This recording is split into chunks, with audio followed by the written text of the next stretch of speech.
And we continue with the final piece of chapter 4. We've angled ourselves at the sunrise up here on top of Chandler. Learning styles is the name of this particular section.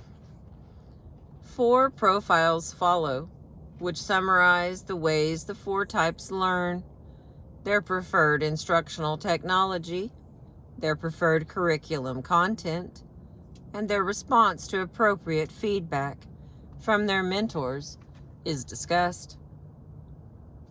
First is the SP learning style. The child who has the SP combination hungers for action and for being seen as having the freedom to act. Performer, player, adventurer, active, fun-loving, uninhibited are all words which portray the SP student. Immediate, the good life, the here and now, spontaneity, and pleasure describe attitudes which have appeal to the SP. Of all children in school, the SP style is the most misunderstood and most subject to denigration. Yet 38% of the children of an ordinary classroom, where attendance is compulsory, are SPs. This group is the least represented in institutions of higher learning and tends to have the lowest correlation between academic ability and grade point average. The truth is, unfortunately, that the usual classroom does not fit the unique learning style of the SP child. The SP student needs physical involvement in his learning. He needs a hands-on experience. He needs activity. He thrives on competition. He loves to take risks. He enjoys performing. He learns from media presentations. He loves to be entertained and to entertain. The SP can be an excellent team member. If there is a contest, his outlook is basically fraternal, and he may develop extreme loyalty to his teammates, club mates, group mates, and he has very little of the parental outlook. He can be fiercely egalitarian. Consequently, seeing no need for bosses, he tends to rebel against close supervision and sees instructions as something to outwit. He enjoys dialoguing with others to report progress, but he does not particularly want to use the democratic group process to make decisions, as does the NF. He wants a constant change of pace and constant variety. Holding an SP to the same routine day after day, week after week is deadly and leads him to absenteeism or acting up in the classroom. The SP gravitates towards music, drama, art, crafts, mechanics, construction, or anything active, while SJs tend to enroll in clerical or business classes. The NT is math and science, and the NFs is the humanities and social sciences. The SP has a function lust, and manipulating objects satisfies this this longing if such opportunities are provided. Thus, placing his hands, materials, which he can move, attracts him. If this kind of activity is not provided legitimately, the SP is most likely to find outlets which may be disruptive, such as banging furniture, poking classmates, and loudly shuffling feet. Continuation schools tend to be heavily represented by the SPs, for they often find the usual traditional instructional technology something with little appeal. And as soon as they legally can, they may drop out of school to go where the action is. The SP usually brings fun and excitement to a classroom, although at times this fun and excitement is initiated appropriately. often to annoy the teacher. If, however, the SP believes that he is genuinely liked, he can be most cooperative. He can be popular with other students. They seem to admire his boldness and devil-may-care ways. If an SP becomes involved in a musical group, this alone at times can cause him to remain in school to complete his formal schooling. He may be somewhat flighty and jump from project to project, beginning many and completing few.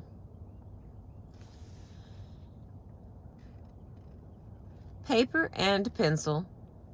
Work is deadly for the SP. Verbal and visual work are far more appealing and will hold his interest so that he learns. Lectures, Socratic questioning, workbooks, answer the questions at the back of the chapter, all leave the SP disinterested. Assigning homework to the SP is more than likely a futile gesture and only provides an arena of conflict between SP students and teacher and SP child and parent. And the next one, the SJ learning style. The child who has the SJ combination hungers for belonging, especially to the family group, and later, when he enters school, to his classroom group.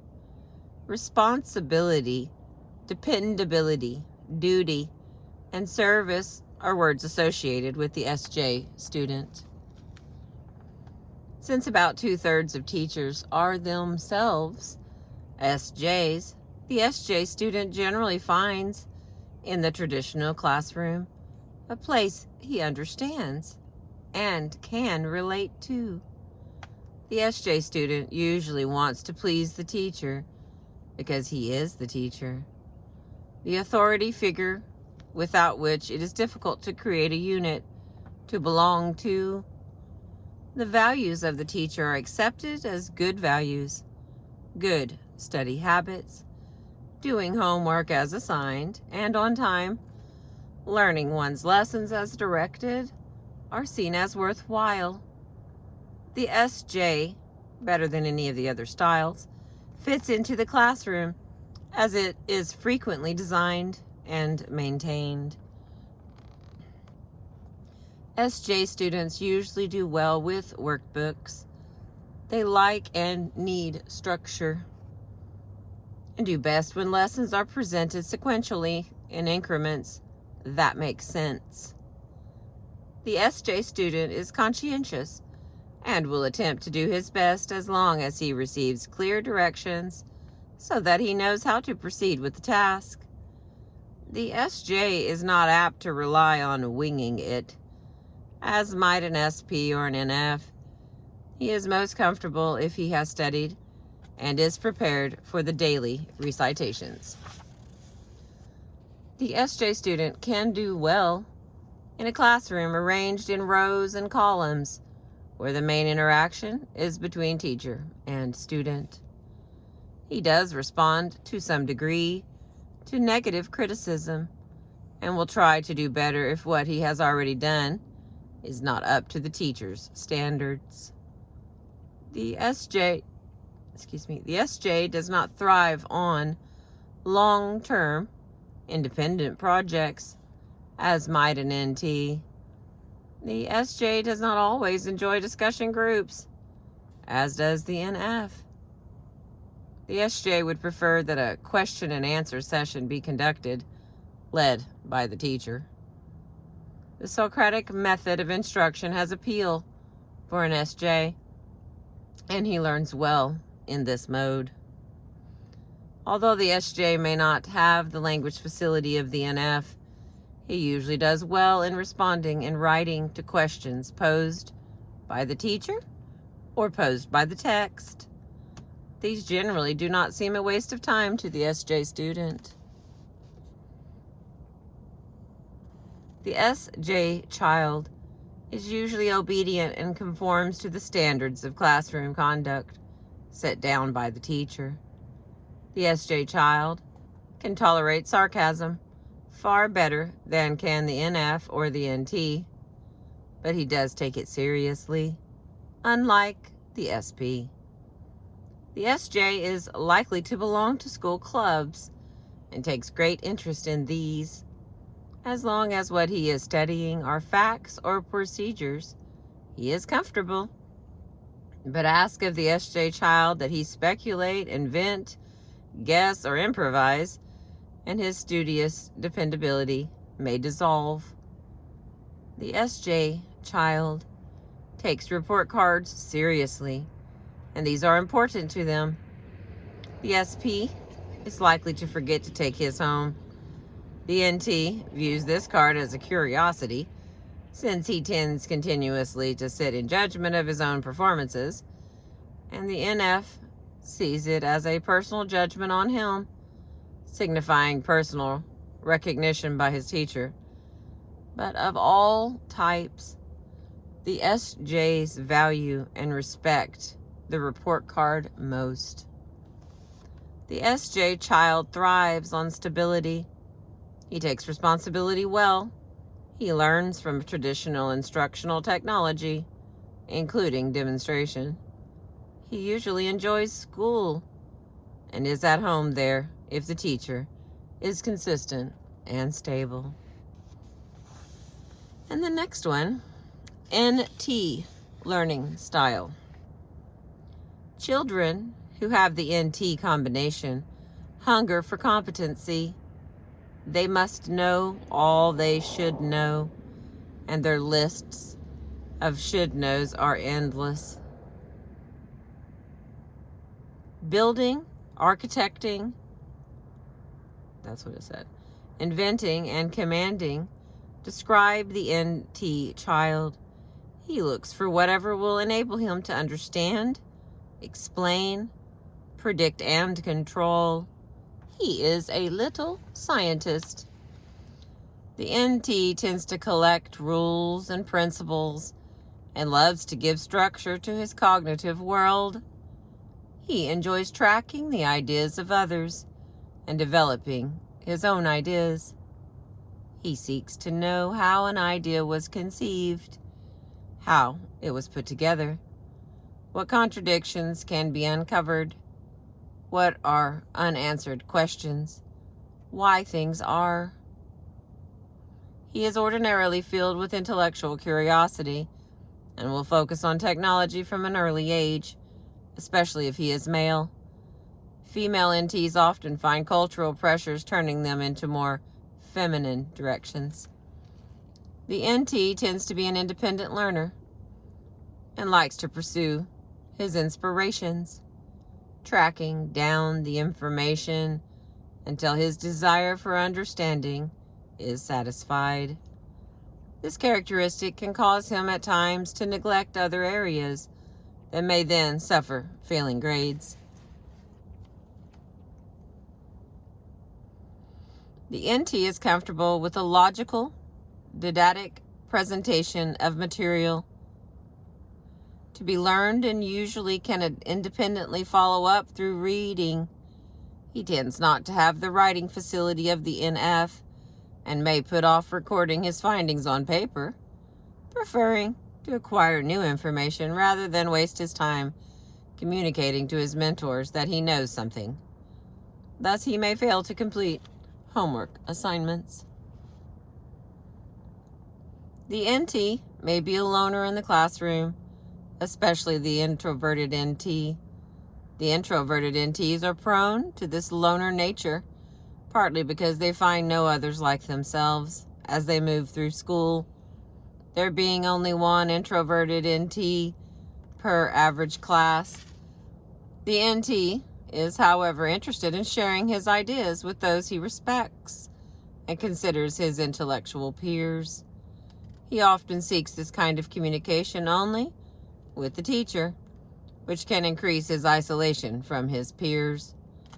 In the higher ranges of intelligence, the NT can be an intellectual snob, and he may need help in appreciating other qualities besides intellectual capabilities. For example, social skills. The NT himself often does not have well-developed social skills and needs coaching in this area. Since he is relatively imperturbable and not easily moved to emotional display, he may have difficulty understanding how others are more easily aroused and quicker to discharge their feelings. Being thus somewhat oblivious to others' feelings, he may occasionally offend. The NT student needs help in establishing priorities. He has such a hunger to know everything that he has difficulty coming to terms with the fact that he cannot know everything. He can become a grind and fail to develop necessary recreational skills.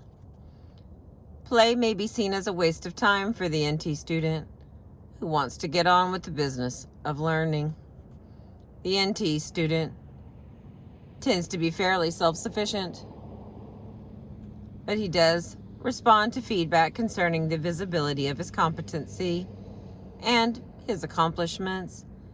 If that feedback comes from someone he considers competent, he is turned away by manufactured compliments. Generally, the NT is of serious mien. He is vulnerable to serious personal hurt. Okay, I'm going to read this again. Generally, the NT is of serious mien. He is vulnerable to serious personality hurt if he has too many failure experiences. The NT by nature has a built-in self-doubting system and needs constant success experiences to counteract it. Oh my gosh. Working against frequent success is the NT's tendency to push himself just a bit beyond what is comfortable, what he has almost mastered. Each day he may escalate his standards. NT children give the appearance of having a psychological wall built around them, so they often seem cold and unfeeling. Physical punishment for the NT child is always unwise. He will tend to have a keen sense of justice on the one hand, and a strong need to remain in control on the other hand. Physical assault by an elder both violates his sense of justice and destroys his feeling of control. He may resent such unjust, in his eyes, assault bitterly over a long period of time. The NT responds well to verbal, logical, and well-reasoned dialogue. Once he understands the reason for a situation, the NT child usually accepts it and goes along with whatever accommodations are necessary. All right, and the final one, the NF learning style. Children who have the NF intuitive feeling, combination, hunger for an ever-increasing sense of self. The search for self begins early and is a lifelong quest. The NF child wants to be himself as well as somebody. Within this group are found the charismatic, the empathetic, the dramatic, and the idealist, seeking ever to establish an identity and to feel complete and undivided. The NF child seems to have a built-in desire to communicate in a personal way with others. He is almost hypersensitive to hostility and conflict, at times becoming physically ill from being exposed to this kind of tension. To subject an NF child to sarcasm or ridicule is unwise and cruel.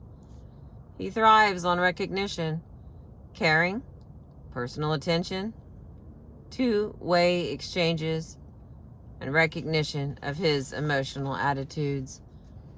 It is important to the NF child that his teacher know him by name and that he be recognized, known, and acknowledged.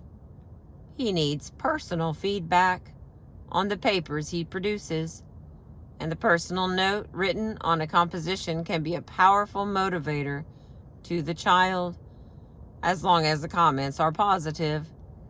A negative reaction can well provoke the NF child into rebellion or inaction.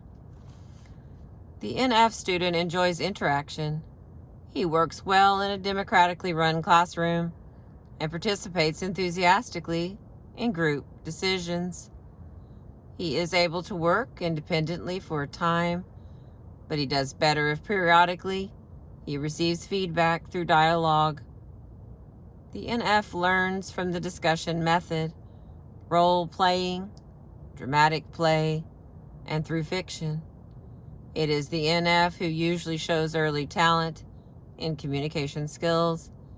He enjoys reading, especially fiction and fantasy. The NF child's spoken vocabulary often is far beyond his ability to capture his thoughts on paper.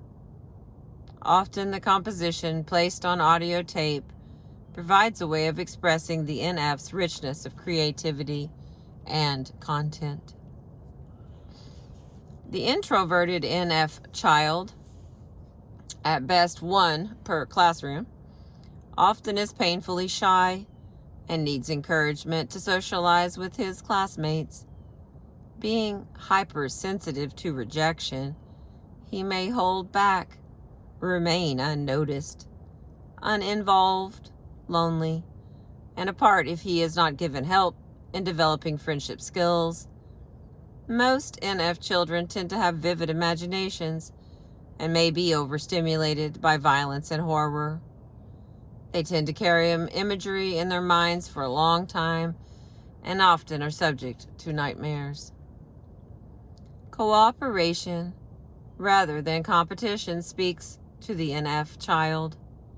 He identifies strongly with others so that he suffers the pain of the loser at the same time he feels himself may be the winner. Competition with himself and opportunities to share improvement of his own achievement level do motivate the NF, who always needs constant positive feedback on his efforts. The NF child is apt to prefer subjects which focus on people to subjects which are more abstract, like science or business processes. He is apt to choose liberal arts majors over science and technology. The NF learns in face-to-face dialogue, enjoys participating in the decision-making of a democratic classroom, enjoys giving pleasure to others, is sensitive to his own and others' emotions, and thinks in terms of social interactions. He has a built-in drive to better the social situation, to make it more pleasant and more nourishing. As he seeks to perfect himself, so does he seek to perfect the social environment at home and in the classroom.